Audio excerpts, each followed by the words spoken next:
Hello friends, welcome to a new lecture on heart sounds. So heart sounds, they are mainly of four types: S1, S2, S3, S4. S1 and S2 are high pitched heart sounds, whereas S3 and S4 are low pitched. Okay, so first, before going into the heart sounds, let us learn about the areas of auscultation of heart sound. So this is the rib cage. So in the rib cage, first, this is first intercostal space, second intercostal space. Aortic sound, this is the right side, this is left side, don't forget that. Okay, aortic area, it is second. This is the aortic area. Where is it present? Aortic area, it is present in right second intercostal space, just adjacent to the sternum. Then pulmonary area, it is present in the left intercostal space, that is left second intercostal space, just adjacent to the sternum. So this is pulmonary area. Then tricuspid area, it is present in fourth or fifth intercostal space, adjacent to the sternum. So this is first, second, third, fourth or fifth. So it is present either here or here. So it is present in the fourth or fifth intercostal space adjacent to the sternum. So that is tricuspid area. Okay, that is left fourth or fifth intercostal space adjacent to the sternum. There is mitral area. This mitral area is present. If this is the clavicle, this is the mid-clavicular line. Mitral area is present just half inch, that is 2.5 centimeters medial to the mid-clavicular line. So this is mitral area. Whenever there is cardiac enlargement, this mitral area will shift laterally. So this is mitral area. So these are the different areas which are present. There is one more area which is called as Erb's point, which is also called as neo-aortic area. So this neo-aortic area, it is present in the third left intercostal space adjacent to the sternum. So first, second, third. So it is present here. Okay. So this is called as Erb's point, or it is also called as neo-aortic area. Okay. So these are the different areas of auscultation. Now let us learn about the first heart sound in this lecture, that is S1. So the first heart sound is S1. So when does S1 occur and what are the sounds or components of S1? So if you see, this is the heart. This is not an anatomical representation which I am drawing. It is just a hypothetical so that it becomes easier for us to understand. Right. There are S1. S1 has mainly four components. Okay. 2 are audible components and 2 are inaudible components. Let me just tell you the physiology of how this S1 sound occurs. The first, whenever there is, first, you have left ventricle. Okay. So this left ventricle contracts. Okay, whenever the left ventricle contracts, okay, in the systole, the left ventricle will contract. So whenever the left ventricle contracts, at the peak of ventricular contraction, both the valve leaflets of both the valve leaflets of pulmonary and tricuspid valves, they get closed. So just think, the blood from the atria, they have entered the ventricles now. The blood from the atria, both the atria, they have entered ventricles. Now there is filling of ventricles. The filling of ventricles, they are filled. Okay, there is atrial contraction, they have filled. Now there is closure of aortic valve, S2. Once the aortic valve is closed, see, there is S1, S2. Then again, now think that there is closure of aortic valve. Now there is filling of blood. There is filling of blood. First there is rapid filling, and then there is stasis, and then there is second rapid filling. Once there is filling of the ventricles, both right or left ventricle, once there is filling of the ventricles, now the ventricles have been filled. Now the muscle which is there, so that will start to contract. because of this muscle contraction, there is one small inaudible component which occurs. So that is called as low frequency vibrations. Low frequency vibrations.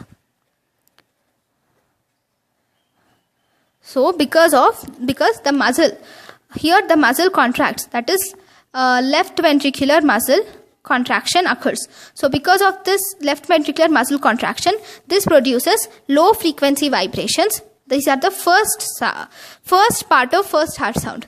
These are inaudible. This part of first heart sound is inaudible, and these are muscular in origin. Just the muscle will produce this low frequency vibrations. Okay, these are inaudible. And the second heart sound, the second, once the muscle has contracted. Okay, now the muscle has contracted. Because of the contraction, all the muscular area that become decreased. So once it has become decreased, so think that this is the opening. Okay, mitral valve opening or tricuspid valve opening, any of this. So now there is contraction. Because of the contraction, the leaflets come together. Okay, because of the contraction, at the peak of the contraction, the leaflets come together. So now there are two audible heart sounds which occur simultaneously, which are M1 and T1. These occur simultaneously. Okay, so these are audible. These are the major heart sounds, and these are audible. And then once there is contraction, and now once there is closure of mitral and aortic valve, then because of contraction, and then there should be opening of aortic and semilunar valves, that is opening of semilunar valves, which is aortic and pulmonary valve. Why? Because only and only when these valves are open, there is flow of blood. So this opening of valves also produces a sound, but that is also inaudible. So that is the next sound which is produced. That is due to opening of semilunar valves. And then there is ejection of blood. This is inaudible. This is also inaudible. So then there is ejection of blood. In fact, that does not produce any sound. Okay, so these are the sounds which are components of S1. There are two inaudible sounds and there is one audible sound. So first, low frequency vibration, which is due to the muscle, that is inaudible. And then because of this closure, this is the first one. This is closure of mitral and tricuspid valve. There is audible sound. And then because of the opening of this valves, which is seen, the third sound, this is also inaudible. So these are the different components of S1. Now, let us learn about why. First, in this lecture, I will explain about the soft S1, and in my next lecture, I will explain about the hard S1 and other components of S1. So, soft S1. When do we see soft S1? There are many stages, many places where we see soft S1. I am not just listing them. I wanted to explain why that occurs. So, when do we see soft S1? The first cause of soft S1 is, first this is the heart. Think that this is the heart, this is the chest wall. Soft S1, that is the sound, the intensity of S1 has been decreased now.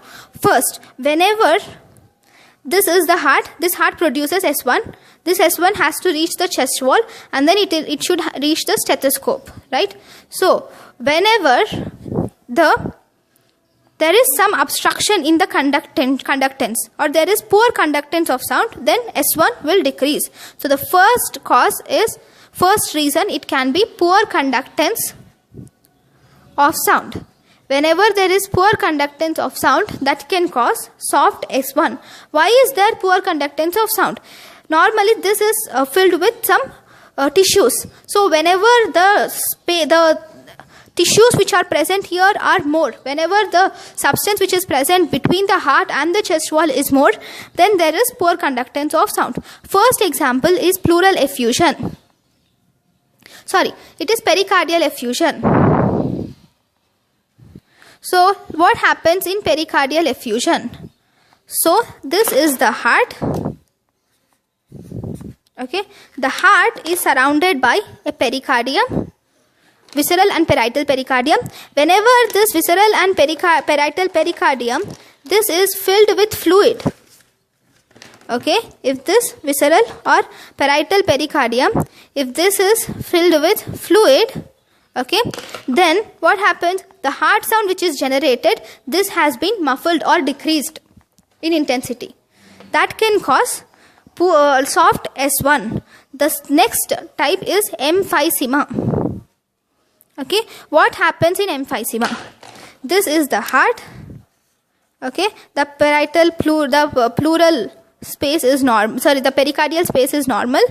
This is the lung which is covering the heart, and this is other lung which is covering some part of heart.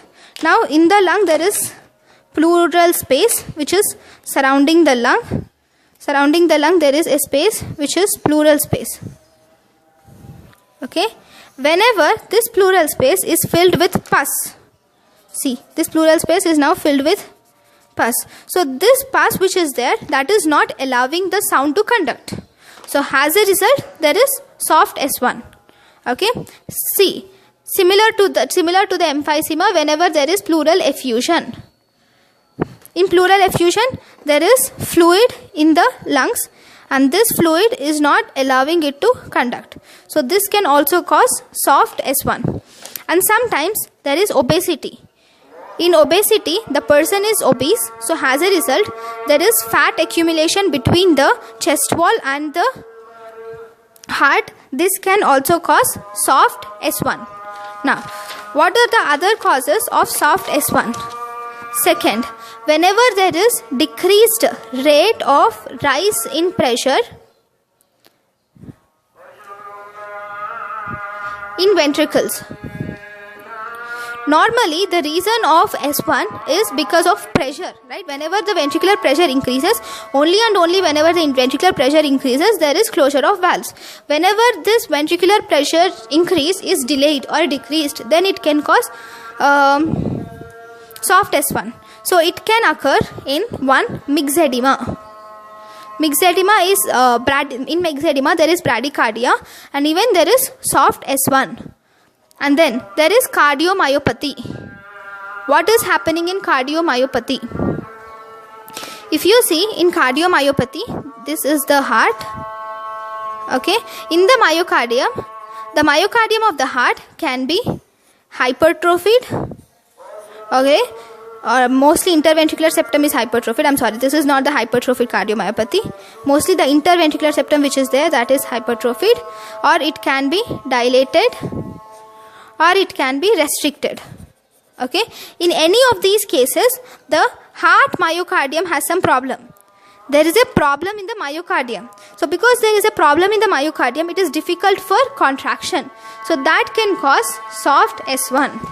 Then the next thing is mitral regurgitation. Whenever there is mitral regurgitation, what happens in regurgitation? In regurgitation, the valve which is there, that is not closing properly. Okay, so if the valve is not only closing properly, then how will the sound be loud? So as a result, there is soft S1 because the valve is not able to close properly. Okay, so this is mitral regurgitation. Then this can cause soft S1. And whenever there is acute MI, even in such situations there can be soft S1. This is because of the infarction of that area. Then it causes soft S1. Then the third is causes mobility of AV valves, atrioventricular valves. That is, if this is the heart, there is tricuspid valve, mitral valve. Think that these tricuspid valve and mitral valve, these are calcified. So whenever the valves are calcified, that is calcified mitral this is tricuspid. Calcified tricuspid stenosis, or whenever there is calcified mitral stenosis. In calcified mitral and calcified tricuspid stenosis, valves cannot at all move. Valves cannot move. So if the valves cannot move, then there is no point of listening S1.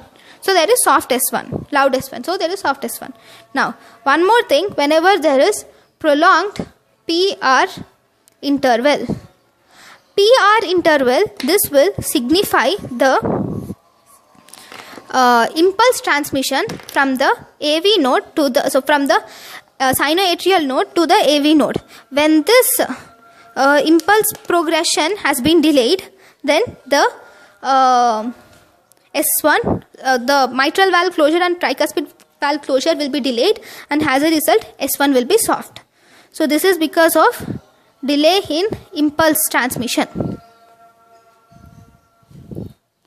So these are the different causes for soft S1. So I think you guys have understood about the soft S1. So thank you guys for watching my lecture. In my next class, I will explain about the causes of loud S1. Thank you for watching my lecture. If you have any doubts, please comment it in the comment section. Thank you for watching my lecture.